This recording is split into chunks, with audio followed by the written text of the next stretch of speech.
And as I just explained in this video, that's how you can grow your account and consistently make money one month after the other. And not just that, you can even beat the S&P 500 and these major indices just like me easily. Just like me, easily.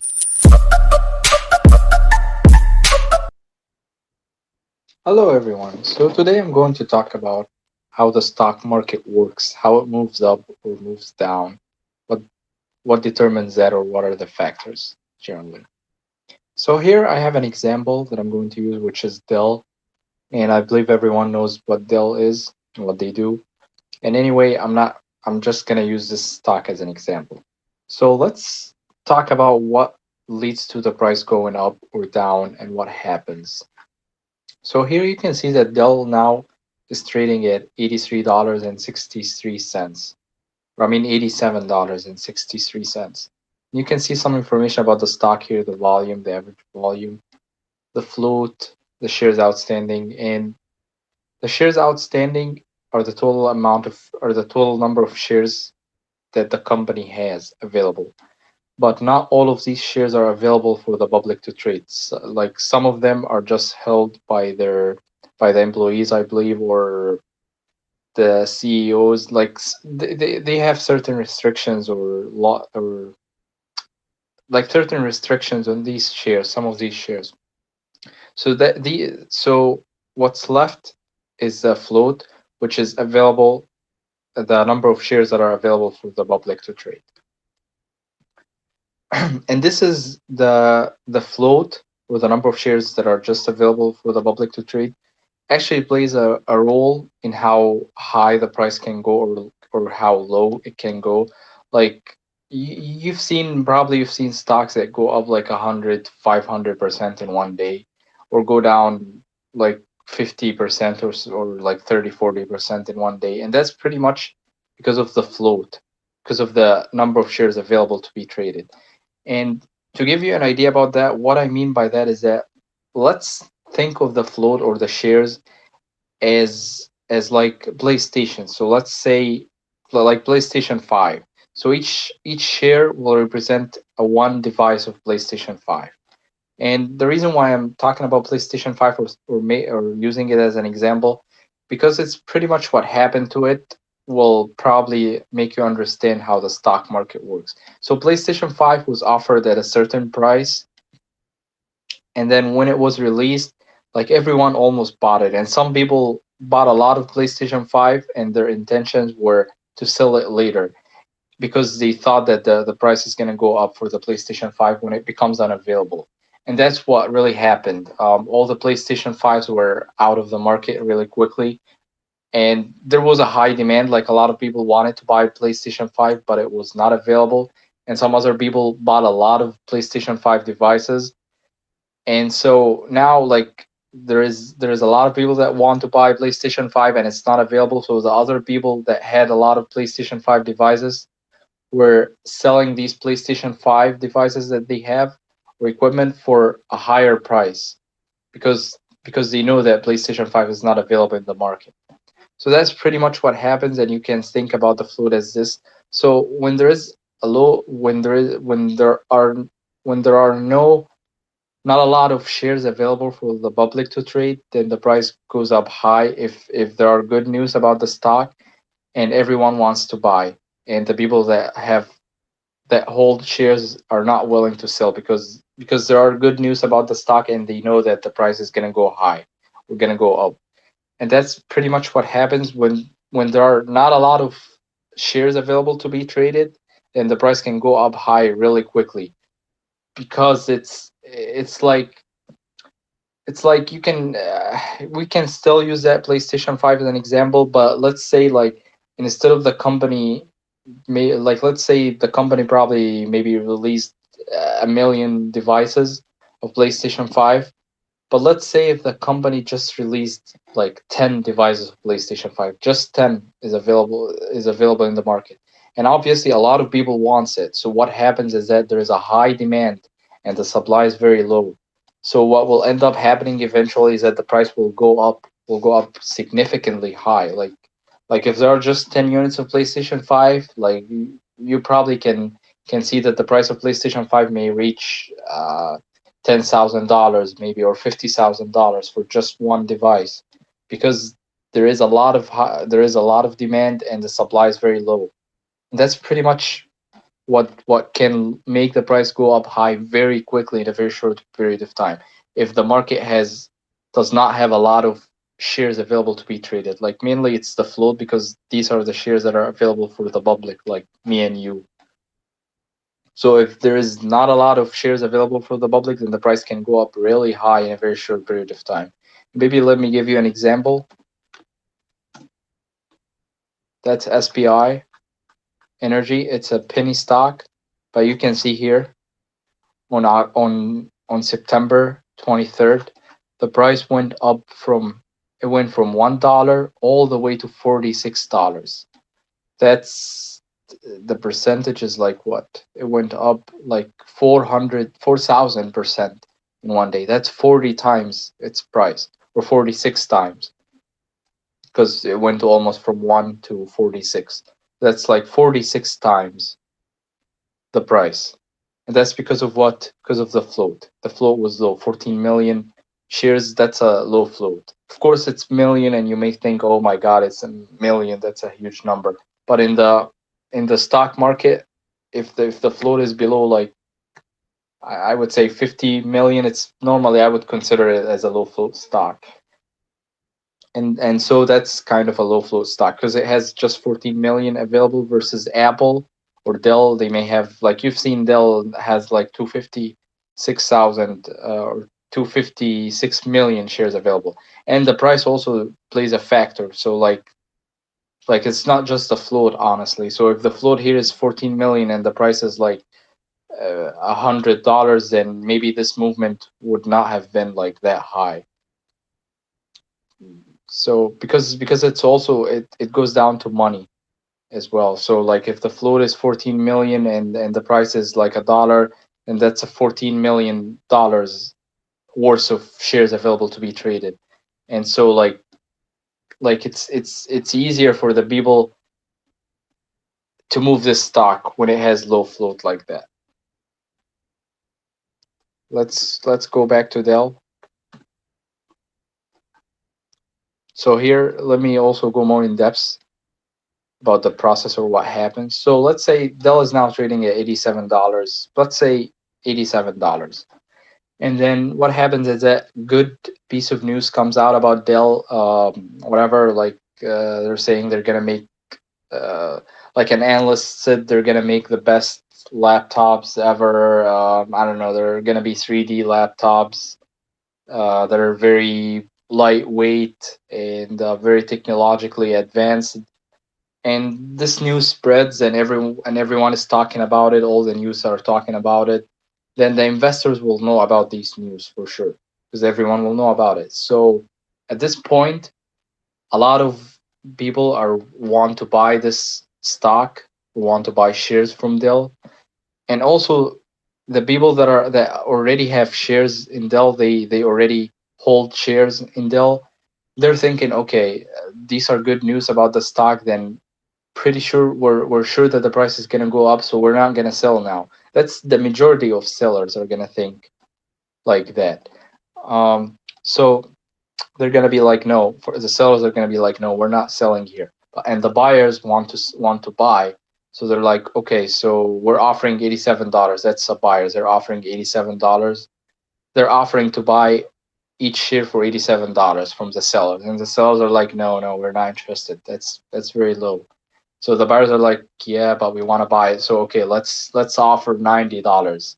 Would you guys be interested in $90? And the sellers are like, no, it's still very low. We don't want to buy at $90 per share.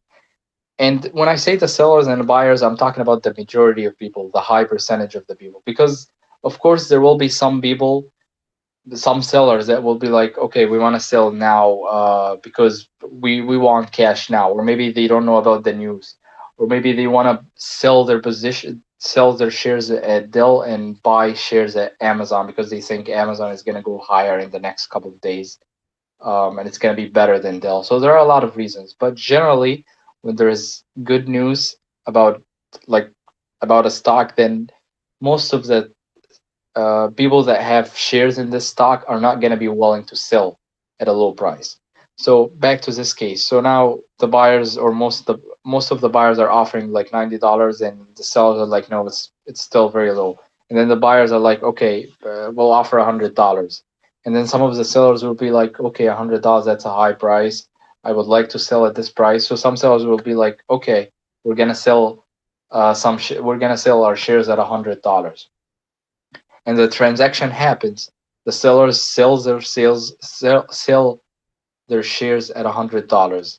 So the transaction happened at $100, and then when the transaction happens at $100, then this price becomes $100. So this price is actually the price of the last transaction that happened. That's the last transaction.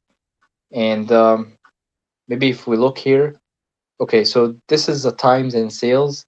So it tells you the the number of shares that were sold at the price, at whatever price it is, and the time. So here you can see that the so let's go maybe down. So like at 4:15 and 53 seconds, there were 2,427 shares traded at $87.63. If you go all the way up high, that's the most recent, and you can see that 190,000 shares were traded or were like exchanged from the sellers to the buyers at $87.63 at that time, 617. So that's the last transaction that happened, and that's the last price that is up there. So that's the price that reflects the last transaction. Okay, so back to our example. So now some sellers sold their shares at $100, and some buyers bought these shares. But again, there are maybe some other sellers, or still the most of the sellers don't want to sell at $100, and there are a lot of buyers that want to buy this stock or have a position in it.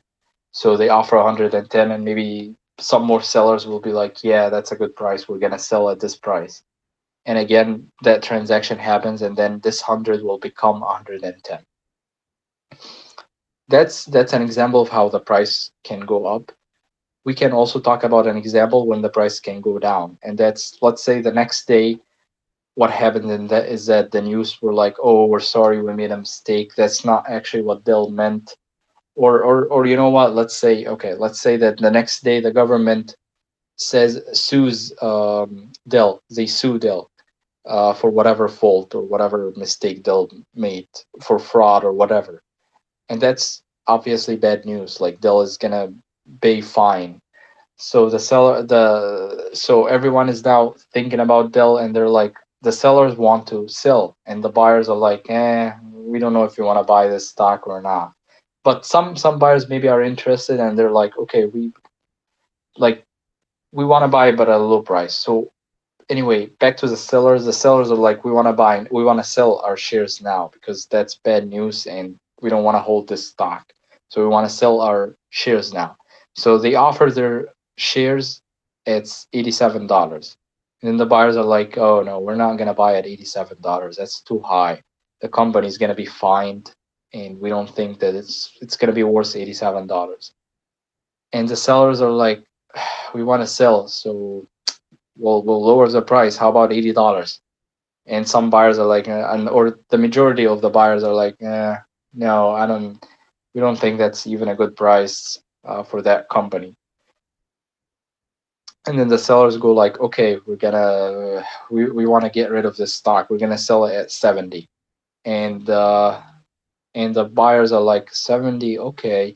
Well, some buyers are going to be like, okay, 70, that's a good price. We think that it's still, it's a very good company. We think it's going to recover soon, even though it will pay a fine now, but it's going to recover soon. Or maybe they're going to negotiate a good deal with the government and pay less than that, so we're sure that it's going to recover, or it's going to go high again. So they're like, okay, yeah, $70. Some buyers will be like, okay, we'll buy the stock at $70, or we'll buy your shares at $70. And then so the sellers sell their shares at $70, and the buyers buy these shares at $70. So this price ends up changing and becoming $70 because that's the last transaction that happened. And then again, there are a lot of sellers that also want to buy their shares, but they're like, like they're offering it at $17, and already the buyers that are like there are not enough buyers at $70. So the sellers are like, okay, we're gonna reduce it to $60. We're gonna sell at $60, and some buyers will be like, oh, $60, that's very low. That's a good price. That's a good deal.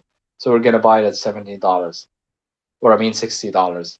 And so they end up buying, like the sellers end up selling some of their shares at $60, and some of the buyers end up buying these shares at $60, and so this price will change to $60.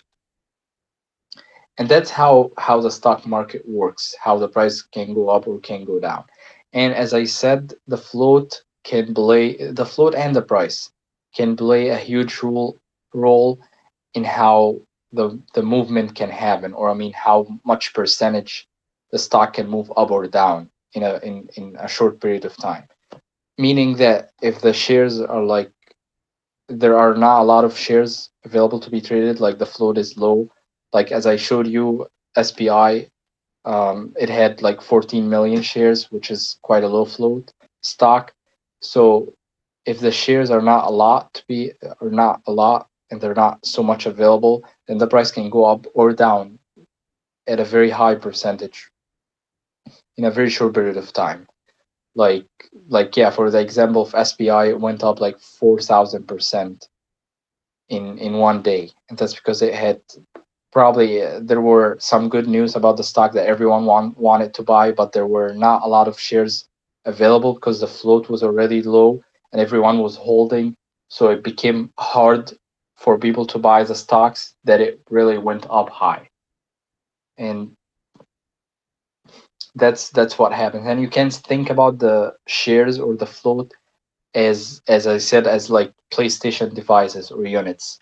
When there are not a lot of available PlayStation units, then the price can really go high, or they can be sold at a very high price because there are not a lot. There is not a lot of them available, and there is a high demand.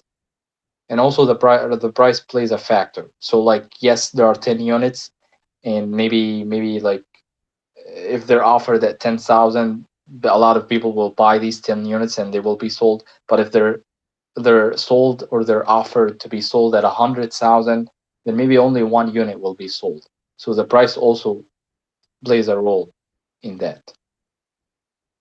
And that's pretty much it. I hope that I explained how the stock market moves up or down in a good way, and hopefully you understood it.